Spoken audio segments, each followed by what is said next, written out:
Out on a short notice like this. I appreciate your response. I'm going to tell you about an officer-involved shooting tonight that occurred. It involves a 13-year-old suspect.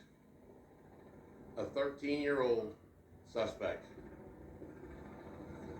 The information that I'm going to give you, obviously, is what we know now. It may change as the day goes on and the investigation goes on.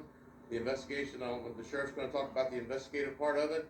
I'm going to give you the information as it relates to the Lakeland Police Department. So, but just keep in mind this may change and probably will over the next several days. At about 5:16 this afternoon, Lakeland police officers started receiving phone calls of a shooting that occurred in the area of Simpson Park, which is just a little bit to my north here.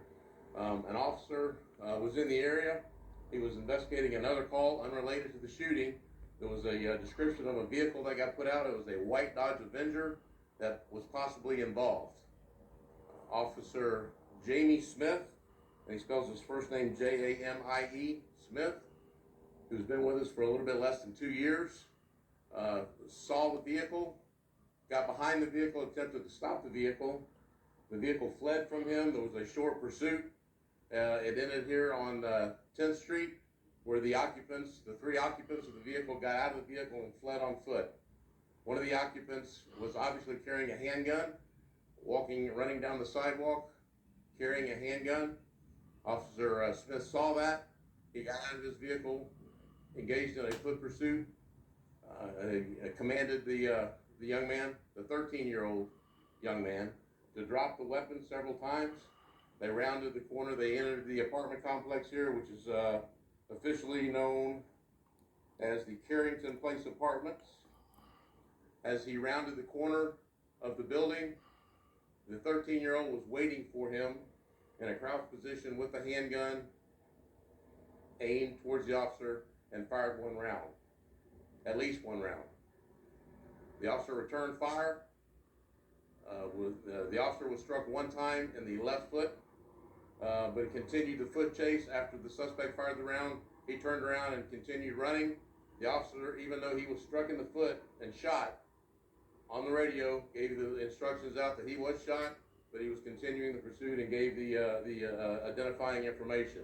He rounded the corner. He actually did a reload as he was running. He dropped the magazine, inserted another magazine, rounded the corner, and began to look for the suspect. This is an apartment complex, and it's about 5:15, 5:25 in the afternoon. You can imagine kids are out. It's not 3 o'clock in the morning where everyone's at home in bed and asleep. So as he rounded the corner, he lost sight of the suspect. He didn't know where he was. He's asking people, where did he go, where did he go? There's other officers that hear the call of shots fired that are arriving into the area. As they arrive into the area, he walks past a large set of bushes that are close up to one of the buildings. He doesn't see him. He turns around. As he turns around, this gentleman, the 13-year-old, jumps out of the bushes and begins to flee away, and they engage in another gun battle there. And the second gun battle, the 13-year-old is struck several times, goes down. The officers immediately render first aid to him, and he is ultimately transported to Tampa General Hospital, where he was being treated.